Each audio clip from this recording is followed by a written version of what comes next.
Okay. Yeah, I mean, I think self-help is, you know, a great thing. I think everybody could use improvement, and if you think you're perfect, you're probably wrong. So I think there.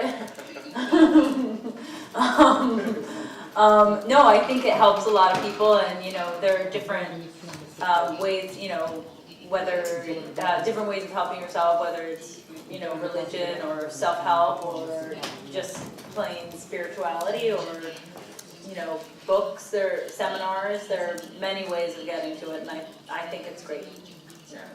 I believe in it wholeheartedly. I think you should look in as many directions as possible for your own personal philosophy to get you through life. And as John Lennon said, whatever gets you through the night.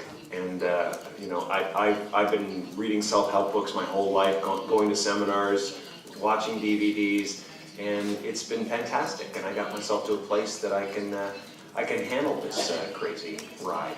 So it's good. You know, life is never free of pain, but you know, you definitely need some tools, and they don't have to all come from one place. And you're welcome for the David Caruso. Have you met him? I have met him. I was at a Mike Tyson fight years ago in Las Vegas, and it lasted 90 seconds. And there was a riot because it lasted 90 seconds. Everybody had paid a lot of money for their tickets, and so they started tearing at each other, and we barely made it out of the arena. And we were shuttled into a limousine, and sitting across from me was David Caruso and his wife. And he took his sunglasses off. He said, "Hi, what are you, Jim?" Or whatever, something like that. I don't know what it was, but he was very, very much the same guy. Then he put them back on and walked away. I think you know, comedy's the best way to deliver a message. You know, it's medicine with a little sugar. You know, I think it's good.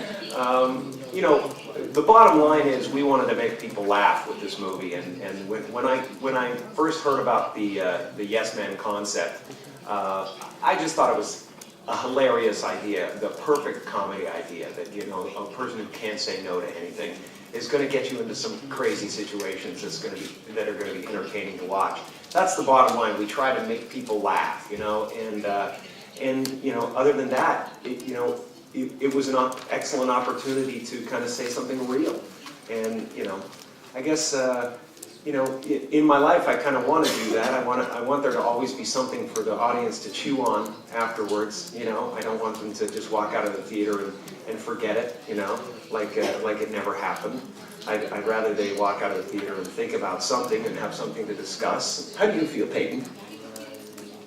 Absolutely, yeah. I think Jim's right. When we set out to make the movie, we really first and foremost wanted people to laugh, and we laughed a lot when we were making the movie, so hopefully that helped. But I think the thing that drew us to the movie in the first place was this core idea that it's just about a normal guy who is, he's in a bit of a rut in his life, and he needs kickstarting, and that this one simple word saying yes, kind of what that means, you know, that it's all about kind of trying to open up your life a little bit.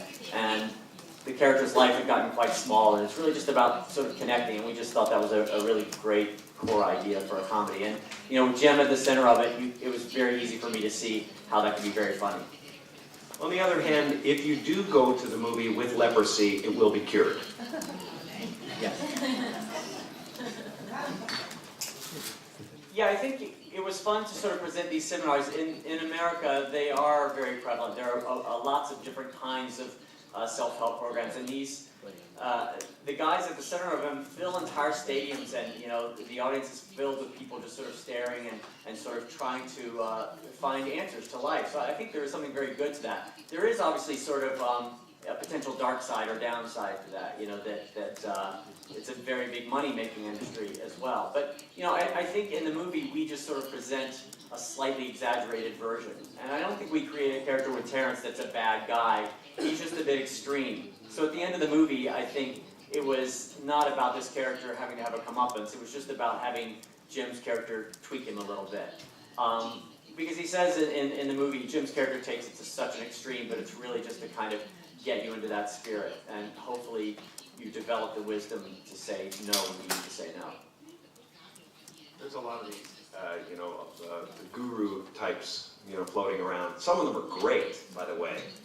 Some of them are wonderful, and they have all kinds of answers, and they can kind of take what we've been looking at literally as the message forever, and suddenly make it make sense, And I think in these types of personality cults, I think the problem is with all philosophies is that we tend to deify the messenger instead of the message, and it's the message that's important,